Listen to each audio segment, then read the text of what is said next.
You're very welcome to another weekend mix, a chat with on learmedia.tv.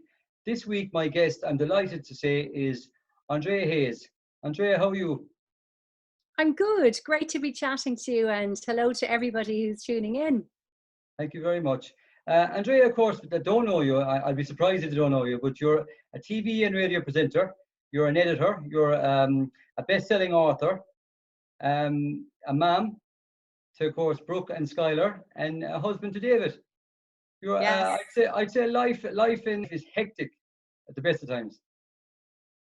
No, I try to remain very grounded and calm, but I'm also a student this year. So I've even added student. There's an exclusive for you, Damien, The to list just the gets things that longer. I do. I just like to do what I love. And I always say, if you love what you do and do what you love, then nothing feels like a chore. Of course, of course. But I suppose the thing about, from what I know about you, Andrea, I mean, when someone looks at you on the screen or listens to you on the radio, they hear this beautiful, bubbly person full of energy and life and fantastic charisma coming across the airwaves and the TV station. But what a lot of people don't know about you is that you suffered an awful lot through your childhood with chronic pain, and even into your adult life, or even up to lately, you're still chronic pain you're suffering from. So I would have a lifelong history of just being in pain. And in fact, probably Damien, I don't know any other reality because I was born with the condition undiagnosed until I was in my early 30s. That would have caused a lot of pain. So actually in my childhood, I spent a lot of time in Temple Street Hospital with ear, nose and throat problems and many operations. And really all through my teenage years and even into my 20s, I was kind of constantly searching for the reason behind the chronic pain. So pain has been almost like my friend all of my life. And I suppose it's no surprise to yourself that I chose to work in TV highlighting animals in pain. Of And I course, made yeah. kind of over 80 programs about animal welfare and really highlighting animal in pain. And I would do a lot of Bethany work about grief and worked with Chronic Pain Ireland. So it's something I'm very drawn to because I suppose it's my reality and I understand it. And it comes natural to you in a strange kind of a way. You mentioned It your does. childhood there a few minutes ago. Take me back to the Hayes household growing up. What was that like? Very down to earth, very grounded, very normal. I was the youngest of four children. My older two siblings emigrated during the 80s, left home very early. And so there was a big division between the youngest two and the eldest two. For me, as I said, I spent a lot of time in hospital. I couldn't read or write quite sufficiently until probably the age of 8 or 9 when my hearing difficulty was detected. So I was in my own world a lot of the time as a child. I was very into the church. I loved going to mass. I loved older people in the area. It was a very hard in a way childhood because we came from humble beginnings. There was we weren't we just normal working class family, but a happy home, a fun home, and it was great. Oh, brilliant, brilliant. And then, of course, you went on to college then after that. Did you, when you left secondary school, did you have a plan in your head what you wanted to do, or what was the route you wanted to take? Did you know what you wanted to do? Yeah, I always wanted to work in communications, as in television and film, but it was different back then because there wasn't as many courses. So initially I took a business studies course because, of course, everybody tells you, especially if you've had two older siblings who emigrated because there was no work here in Ireland, do business studies. I then transferred over to do film. And for the first part of my career, I would have worked in post-production in the famous Windmill Lane, where U2 would have made a lot of their music. And there was lots of film and exciting commercials going through. So it was a really exciting place to work, where there was really, it was big kind of expense accounts, exciting directors coming in. And for a young person, certainly it was a great place to work. Interestingly, though, a lot of people back then, if you think about the editors and the filmmakers, they worked long hours behind desks. So I don't know if you remember years ago, Solpadeine and things like that. People used to have Of course, Solpadeine yeah, practically yeah, for yeah. their breakfast. The So quick I just fix. thought, Yeah, exactly. There was a lot of quick fixes going around because they were behind the screens for so long. So actually, it didn't feel unusual for me to be taking tablets for my pain. I just thought everybody had back pain or everybody had headaches because in that particular world, it was quite that effervescent sizzle of the Solpadeine was a regular sound enough in the edit suites. But it was great fun, and I learned a lot there. I learned about production, I learned about hard work, and I learned about work ethic. Excellent. And of course, as you said, taking your Adidins and your Sulfadines, your paracetamols was the norm back then. Like, so it wasn't any different for you. But I mean, your pain was different from a lot of other people's pain. Growing up along your teenage years, did you have a struggle trying to convince people that you were in pain? Well, I had an incident when I was 15. I was rushed to Cherry Orchard Hospital with suspected meningitis. And one of the diagnostics for meningitis is a spinal tab, a lumbar puncture. And Okay. during that procedure, I had a spinal leak. And because of my later diagnosis, I have a brain malformation called Chiari malformation. It wasn't known at the time. I was in severe pain after that. And it was really since that instance at 15 that I had this lower back pain, consistent and persistent. And everybody after that, because of my age, just thought it was sort of women's problems or, you know, because of the Of age I course, yeah. was. So a lot of my late teens into my 20s, they perceived it to be kind of gynecological problems. And it was only when I had my first child rather, and you often, if you're getting epidural, they have to put it through the spinal canal again.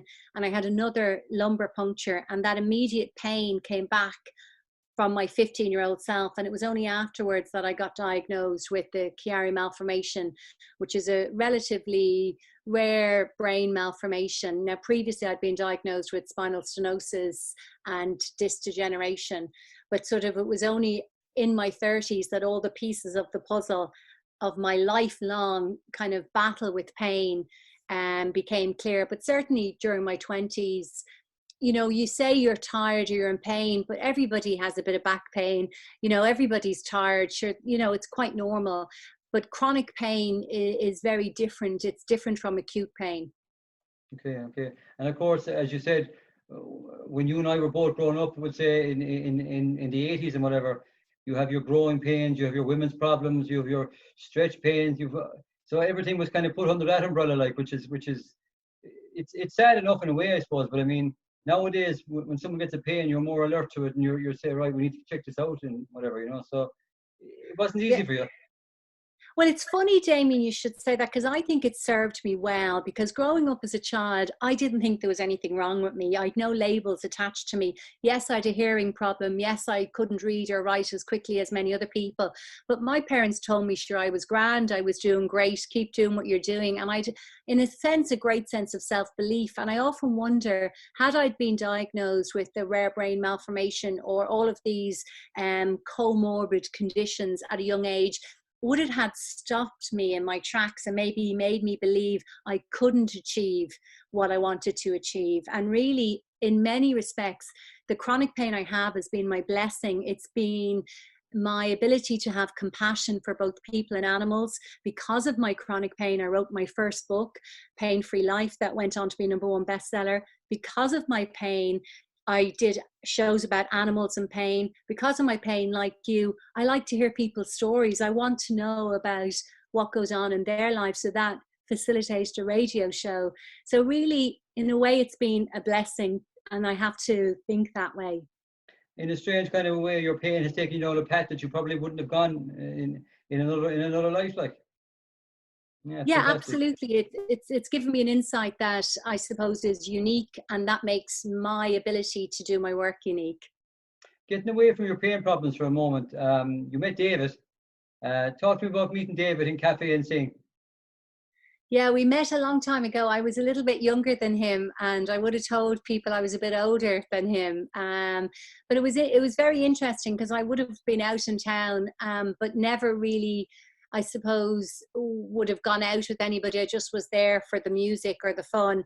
but we clicked very much because we were very interested in a lot of the same things. We liked Mm. movies, we liked production. Also, I think he was very interested again in people's stories and really real life, real people, very grounded. I felt very down to earth and different from a lot of the people that were knocking around Dublin at the time. But there was certainly an immediate spark, an immediate friendship, and certainly 20 odd years later, we are still on the path, doing the best we can every day. Is it true? I read somewhere, Andrea, that on your first date, on your first night, you lay down the marker very quickly in the night. Towards the end of it, you actually order garlic chips. Is that true? Yeah, no, I wasn't kissing him. I said, now listen, I'm not kissing you. There's none of this messy. I mean, remember years ago, you'd share cabs home, or some people would even hitch like a lift home. Like, you had your money kind of made for your taxi home. So he didn't drink at the time, still doesn't drink, never has drank. So he said he could give me a lift home. So he really, to me, was my lift home that night, and a nice chap that I'd met. But I remember saying to him, because he was like, garlic.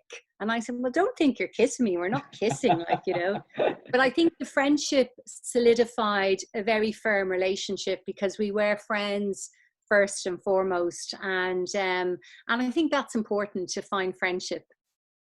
Exactly. And of course, as your relationship developed, how did you come upon, how did you get the story across about your pain to David? Was that an easy thing to do? No, it was very interesting because after a snowboard accident when I was 22, I broke my wrist. And he said, if you broke your wrist or if you hurt yourself, you'd know because you'd be in a lot of pain, if that makes sense. Yeah, And course, the people on the mountain just said, well, it's our policy to just go to the doctor. It was in Banff in Canada. So we went to the doctor and I got scanned and my wrist was broken. And they said, did you not know how much pain you're in? And I said, well, I'm actually more concerned with my back pain was much sore. So I think at that point he realized that I'm not a type of person to complain about my pain, and I just get on and do it. And we've always loved snowboarding and being on the mountain. And really, he was really helpful in trying to find the root cause, because after that event, he insisted I went to doctors. He insisted I found an answer. And really because of that, I discovered I had the spinal stenosis and got within the pain program here in Ireland. He organised the meeting with the doctor, Dr. Paul Murphy, who'd just come back from Australia. So he's been really a catalyst for me to take my pain seriously and really look into finding a solution. Wow, brilliant. Of course, then, well, I suppose as the boyfriend, the caring boyfriend, and going on to be the caring husband, he doesn't want to see you suffering, which was fantastic. 2005, then, Andrea, was a big year for you. There was sadness and happiness in that year. Of course, your dad passed away that year. Talk to me about that. That must be tough on you and your mom and the family. Yeah, we moved back home. Dave came back home and we lived in, back in Beaumont, where I'm from. And my mom had lost a lot of people through cancer. She lost 3 of her sisters quite young from cancer. And it was a time in your life when you decide what's important. So after my dad passed away, I decided to leave the job I loved. I worked in Windmill Lane, as I said. I was doing quite well. I was actually managing the sound studio at the time, but I left it and I decided to take some time out to honor my grief. And that's when I kind of went into Virgin Media, which was TV3 at the time, because at the time, my boss in Windmill Lane actually was he owned TV3. And I started to do some continuity. How I got the job was most unusual. I was the studio manager, and at the time you'd need, say, 5 or 6 voiceovers to fulfill what the client requires. They want to listen to new voices. And I think we only managed to get 4 or 5. So I got myself, and I think the receptionist or some girl upstairs were the extra voices, just to fulfill the remit of here's the different type of voices of Ireland. And they chose mine. So it was only a little part-time job. And I just thought, I'm going to take a bit of a career break here. Ended up in Virgin Media, and very quickly a boss who's actually over in Channel 5 now, he was a great man, Ben Frau, he saw something in me and wanted to put me in front of the camera, which was, I'm behind the camera, I'm brilliant at production. And that's how my career as a presenter unfolded. So it wasn't necessarily something I wanted to always do, Although, as I said, television and working in production certainly was on my radar when I left school. Wow, okay. Talk to me about the visit to St. Vincent's Hospital, the pain clinic in 2010. So that was really that was a big moment, because actually I thought that when I was going to be going to hospital for 3 or 4 weeks every day in St. Vincent's, I thought that they would come up with a plan. They were going to find out what was wrong with my pain and say, okay, you need an operation on your wrist or your back or your neck or your coccyx bone. And during it, very quickly, I realized you're here because you've chronic pain that's never going away. I'll never forget. I remember putting up my hand and going, sorry, I just need to ask another question. This was a doctor in a big room of other people that had chronic pain. And I was one of the youngest, saying, so you said the pain is never going away, but we're in a hospital. That's what hospitals do. They take away pain. It's ridiculous. What do you mean? People can't live in pain all their life. We just need to find out what the problem is, and then we fix the problem. That's why you're a doctor. And he said, no, you've chronic pain. Do you not know why you're here? And for the first time my whole life ever, I realized, geez, there's no solution to this. And I remember walking out of the room, and if anybody's ever been in St. Vincent's, the old St. Vincent's, there's a little chapel there, like a little kind of small little church. And I just fell down and broke down crying. I was desperately upset because I realized for the first time in my life, like, this chronic pain is not going away, and the doctors have no solutions for me. It was the first time I realized, oh my God, there's nothing I can do now. This is it. This is my life. And when you're a young person, or at any age, to know that you're going to live with debilitating pain is a shock. It's really shocking. Oh, I can imagine. And of course, you were in front of the camera now at this stage. I had been doing animal A&D. Yes, I had. And I hadn't told anybody about my pain at that point. So I'd kept this. This was like an invisible illness, because as you said, nobody could see it. Nobody knew about it. They knew I took a lot of tablets, and certainly occasionally my weight would go up and down because I was on steroids occasionally. And if you work in television, they like you sometimes to be a certain size.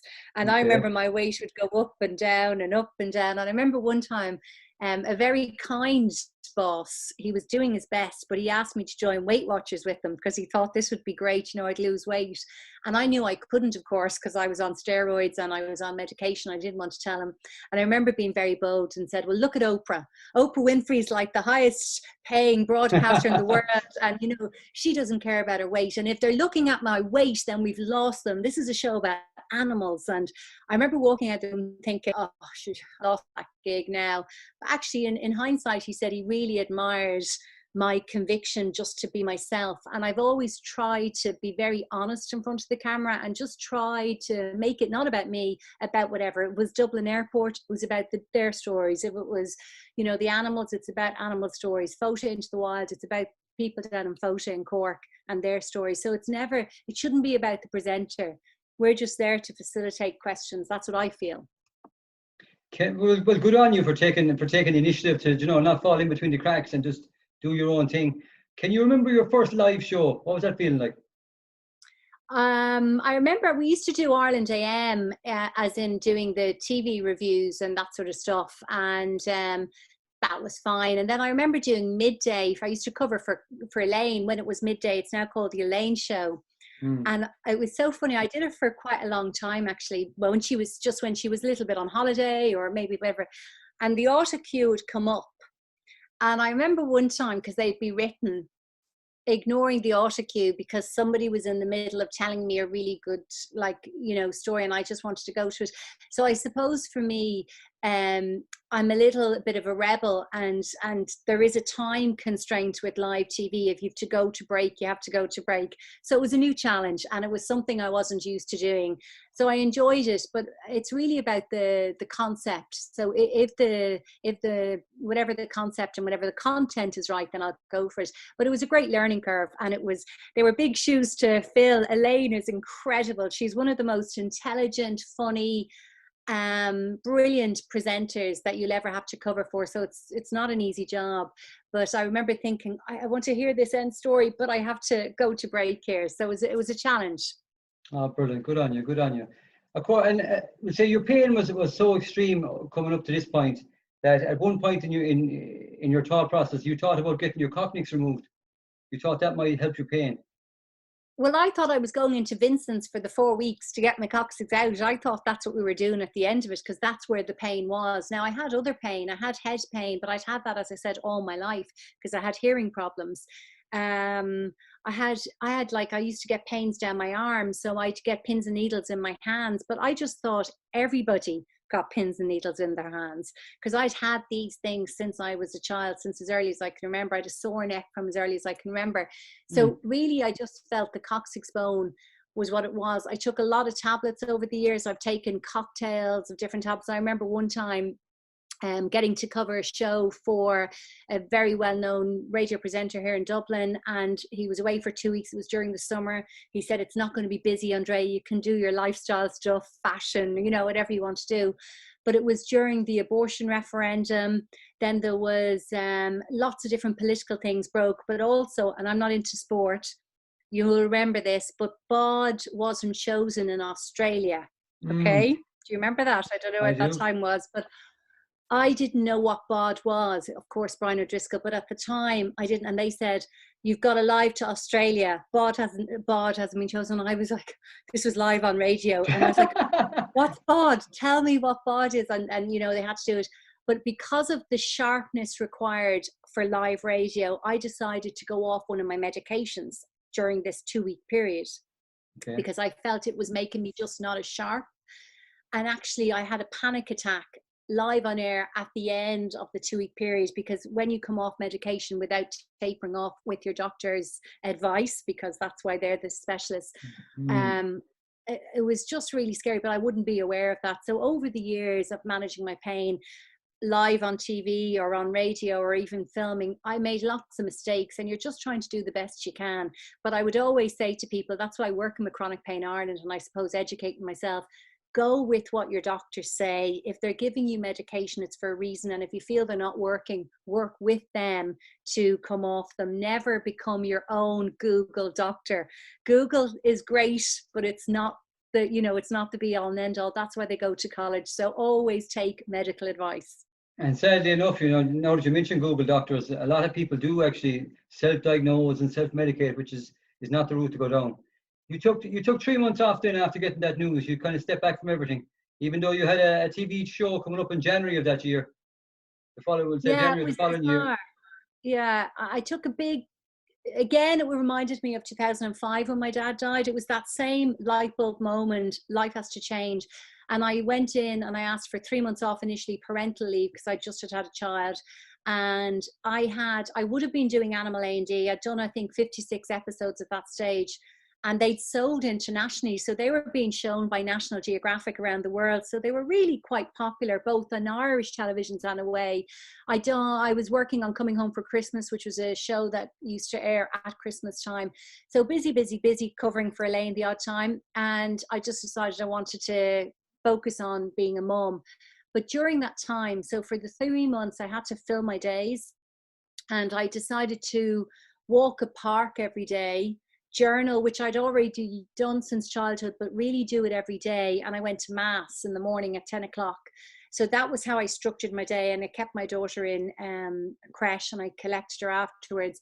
But the 3 months led to a year, because I would fill my days or weeks with dares. So I would dare myself to read something about neuroscience, or dare myself to try physio, or I got involved with clinical hypnotherapy during that period of time, and looking at alternatives and daring myself to challenge my opinions on my chronic pain. And I stopped saying I've got chronic pain and started to change the language of my life. And instead of going, poor me, I said, I'm breathing, I'm able to walk out this door, which is better than most people. So I just really changed my self-talk, my daily habits, and I really noticed a difference, and I knew I had to continue. I actually remember saying it to David. He was like, "Are you going back to work?" Because my daughter was still in creche, so we'd still the bills coming in. And I said, "I'm actually doing the most important work of my life. I'm working on myself, self-care. This is, I'm really getting a much more positive outlook, and I'm managing my pain." I still had pain. I was still on medication. I was still going to hospital, but I felt differently about it. And that was so important for me, Damien, at that time. Wow. And I suppose with all the kind of courses and things and the exploration that you were doing into different aspects of pain, you were kind of essentially trying to retrain your brain, I suppose, were you? You know, I went for 10 hypnotherapy sessions with Helen Golden, who is the wife of the great Paul Golden, a clinic that was locally. And I knew there was something in it because I could lose weight with hypnotherapy. I was feeling great. Like hypnotherapy is very powerful, but it wasn't helping my pain. And that's because the auto suggestions from the person who's giving you the hypnotherapy need to feel real. So if they don't understand chronic pain, it's very difficult for them to give you a good, powerful auto suggestion. So I decided to study with Dr. Nee Flynn, who's in the Galway Clinic, and I spent a couple of months studying clinical hypnotherapy. Started to write my own hypnotherapy, listening to it day and night, and I noticed a difference after about 3 months. And all the while I'd been writing my journal, and somebody suggested maybe writing my book about chronic pain. And I said, geez, I couldn't do that. But what I'll do is I'll do a show about chronic pain. I'm going to go into TV3 and I'll pitch a show because I agree with you. We need to get pain out there. And I'll never forget, they didn't want to do my show about chronic pain. And I was like, but I've done like Coming Home for Christmas. I've done, animals in pain. I'll just do people. There's so many people in pain. And somebody alluded that you don't really have pain, or it's not real. It's all, I don't really believe it. And you were that probably never more qualified. Well, this is the thing that I realized, that perceptions are what people see, and seeing is believing. So the only way to get it out there was maybe my book would help. And you have to remember, at the time when the book came out, mental health wasn't something we're talking about as readily as we are now. Chronic pain, I mean, at the time, pain wasn't even considered a disease in its own right, which it is now by the World Health Organization. Neuroplasticity and neuroscience was still a very new word, and there wasn't a lot of this dialogue going along in mainstream media. I knew that because I was in it, but also there was no other books. I couldn't find any other books like mine out there. So I mean, I wrote the story thinking nobody would like it, nobody would read it, and then a swell of people kind of were like, I have that same pain. And it's great when you do a pain management course, you meet people that are like you, and you're like, I have that pain. Do you have that pain? Oh my goodness. And then the book kind of generated that same sort of an energy, and people listened to the healing hypnosis, and it was all free on the website. It was on andreahayes.ie. All of the audio was free. It was like, use it if you want to. I wasn't trying to sell them anything. I was just like, this worked for me. Hope it works for you. Even the first book deal, I mean, it was a tiny amount of money. It wasn't about money for me. It was just a signature to get it out there. I just wanted to get it out. And then, of course, that led to my Life Goals Journal, which was another #1 bestseller book, and Mind, Body, Soul. And then I got to do the animal book, which was for charity, Dogtail. So it just is amazing when you do something with a good heart and not looking to become a best-selling author, or not looking really for the end. You're just doing it with good intentions. I think good energy and a good vibration surrounds that project. So I've been very lucky that way, that people did respond as they did to it. Well, I suppose in a strange kind of way, that day you were in the pitching room with TV3 and you were trying to get your story across there. It must have catapulted you back to being a 12-year-old again, trying to tell a doctor you're in pain, and he telling you, oh, you're not in pain, you're fine. Yeah, and I still have that now, in the sense that I'm doing a master's degree in applied spirituality. And I've always had a very huge connection to God, a higher power, nature, divine, something bigger than ourselves in this universe. I've always had this feeling from a young age. Imagine a child who couldn't hear. So I had no sound. So I had a different vibrational energy. And I just always knew, maybe you could call it the universe, but there was something bigger than us out there. And that consciousness has always been with me. So it's even like now trying to explain my faith and my spirituality to somebody and putting an academic framework on it is very difficult, because sometimes words can't explain what you know in your heart. And it's a feeling. It's like love. You can't always explain love, because people go, they're opposites. How do opposites attract? Or why somebody wants to do something daring, or why somebody feels they want to do a certain charity, or, these feelings, I call them whatever ignites your light. When something ignites you so powerfully that you can't but help do it, that is something that is coming from a different consciousness, and that's hard to tell people, well, this is how I feel. So it was much like the pain. Even now I have difficulty explaining why I do certain things that I do, why I'm so attracted to nature or animals or wellness or believing in the power of positivity. But it goes beyond positivity. It's the power within, to know that all of the wisdom we need is within us, or in a park or in a tree. You know, Of nature is course, the yeah. best teacher, in my opinion, you know. Of course it is. Yeah, of course it is. You mentioned I suppose we'll say when after Brooke was born, it took a good few years for you to have Skylar. You had a lot of struggles yourself and David up along then. I know it might be easy to talk about, but you did have a lot of struggles up along then. But eventually, thank God, Skylar was born. Well, there's another example, Damien, of trying really hard for something. So we had a lot of miscarriages, and eventually we decided that we'd get fertility treatment. Now, I'm sure for you or for any of your people that listen in, it's a big decision. It's an expensive decision. It's an emotional decision, and it's also a decision of what's right and what's wrong, because I believe what's meant for you will come to you. So it really challenges your own ethics, but we decided to go down that road anyway, because I really felt that we should or would or we're meant to have a second child, and we'd had so many losses. It was really quite tragic, and we were told that I wasn't a suitable candidate for fertility. So I was told I wasn't a suitable candidate. So that was another blow. And the previous one of my miscarriages was a complete molar pregnancy, which is actually a cancer pregnancy. That it's a very unusual loss. So I thought maybe because of that, maybe I'm not supposed to have another child. But again, that spark, that ignite, I thought to myself, I'm not going to give up the attachment, or I'm going to give up the attachment. So I don't want to get attached to this, but I'm not going to give up the belief in my heart that if it's meant to be, by God, a higher power, whatever, if this is meant to be, it will come into my life. So I kept visualizing, I kept seeing a healthy baby. And naturally, after 7 years of many losses, we got pregnant with Skylar. And I'll never forget one of the other funny stories. We were in Holles Street, and I had to go in during the pregnancy because I was a bit anemic and I had a few little minor issues. And this lady, the doctor, came up and said, we've met before, I know you from somewhere. And somebody said, oh, you probably know her off the television. And she said, no, I've met you before. And I said, you did actually meet me. I went to your clinic and you told me I wasn't a suitable candidate for IVF. And Wow. she kind of looked at me and she was like, and did you? And I said, and this is a natural pregnancy. And it's interesting because that made me think about the power of words, even to children or to adults, saying to somebody, you can't do something, or this can't be for you. You could say to them, by all accounts, you know, you can't be a pro swimmer if you don't practice every day, put in the work, or an athlete of some description without hard work, you know, every day. But I just think you should be very careful about your words. Like, this is uncurable or incurable. You know, you can live well, you can live long with an illness that potentially has no cure. So words are powerful, and how we think about our life is so powerful. So I would say to people, you know, think about the inner critic. What are you telling yourself you can't do?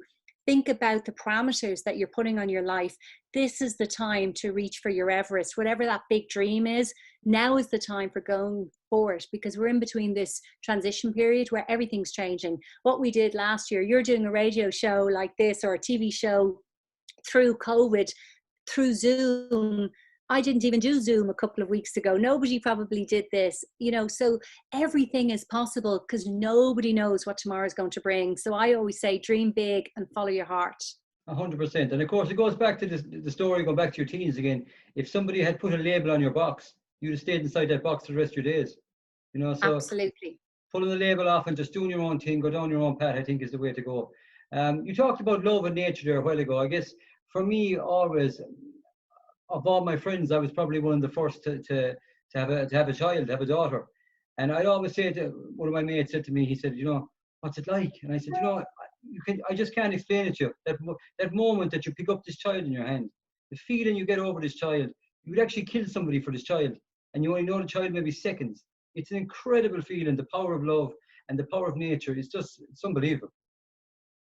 Yeah, I agree with you because in a similar way, I truly feel like that about a lot of things, like animals or children or nature.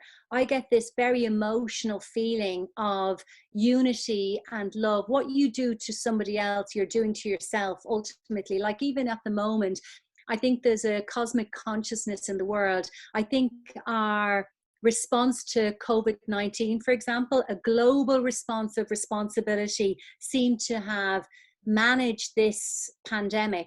What if we had a global response to homelessness? What if we had the same global response to the ecological crisis? What if we all became responsible personally, globally, through our political systems for our own little area that we're living in? I think that's the way forward to correct some of the wrongs in the world, because really what it showed you were that one person makes a difference. By all staying at home, we were part of the big solution, not just in our area, not just in our country, but on a global scale. So if we have that same kind of awareness, consciousness, and global consciousness and unity, I feel that's the way forward for all of humanity, for the better good. And I hope that we learn valuable lessons from how we responded to COVID-19.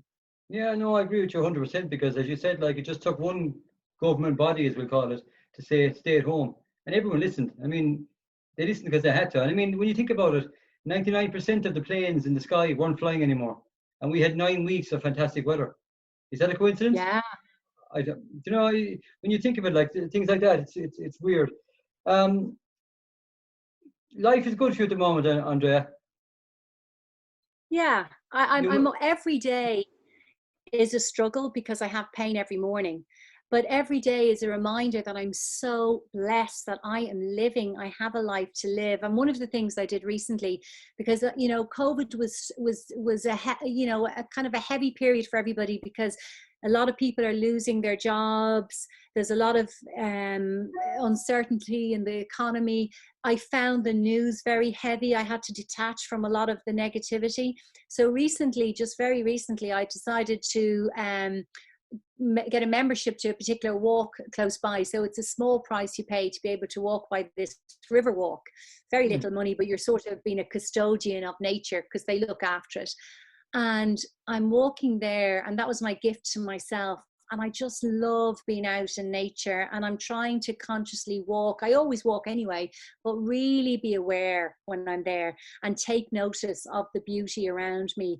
And I think that you have to be responsible for your own happiness. Unfortunately, and I've written books about journaling and written books about positivity and wellness. You can't expect a doctor to fix your problem. They can help. It's like you can't expect somebody else to fix you, certainly not your partner or your children. You know, if you want to change, go within. The change starts with you. And once you make the decision to make positive changes, then everything opens up. You said a line sometime. I don't know. I read it on your website or where I saw it, but suddenly what you seek starts seeking you. Yeah, Talk to me. I think, you know, your vibe attracts your tribe. So whatever vibe you send out, you'll attract more of that back in. And there's a lot of people who say that, okay? There's a lot of people who say these words and it doesn't work for them. Hmm. And I've often wondered about that. And then when I do a lot of spiritual companion work. So I work as a Bethany grief minister in my church free of charge, and I've studied spiritual companion. And when you're working with people one-on-one, you know, their heart, or they're telling you verbally that perhaps they want to work less, but are they being authentic? Maybe they want to work, but not just work where they are. Perhaps they want to work in a garden. Maybe they like gardening. They just don't want to work in an office. So really, you have to be careful about what it is that you truly authentically want. And the secret is really connecting with the truth of your heart, because when you connect with that truth, and for me, for example, Damien, it was really alarming to me to realize that I didn't really, I'll use this lightly, I Ah, didn't really enjoy some of the stuff that goes along with being on television or writing books. So, for example, I loved doing animal shows, but the publicity and the PR, and even, for example, having this chat with you is great because I've nothing to sell. Okay, so I'm not saying buy my books or watch my TV show or, you know, go out to a website. But oftentimes when you're doing a lot of publicity, and I understand it, it's how the world works, is that you're selling your show or you're selling something. And I always found that slightly uncomfortable, even though I'm confident and I chat to people and everything. So some of the elements of the work I did didn't feel right for me, but it was an Okay. essential part of the work. Does that make sense? Yeah, no, it does. It makes perfect sense. But I suppose I suppose in all elements of media and that kind of stuff, there is that side, that there is that element to it as well, like, you know, which isn't always easy to stomach.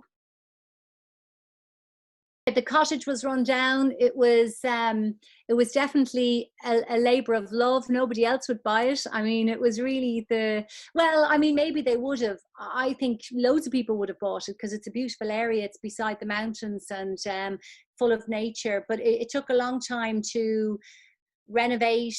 The toilet was outside at the time, and we're here, I don't know, 15, 16, 17 years, and I'm still saying to David, you know, we've things we haven't done yet in 17 years. So it's not a show home. Our house is a home that we live in, that we love. The children and animals can kind of, you know, it's their home as well. So yeah, we're very simple people, really. We've lovely neighbors, private and quiet, and, you know, it's very normal, very normal. Brilliant, brilliant. Before we finish up, Andrea, if you had the power to go back in time, what would you tell a 12-year-old Andrea?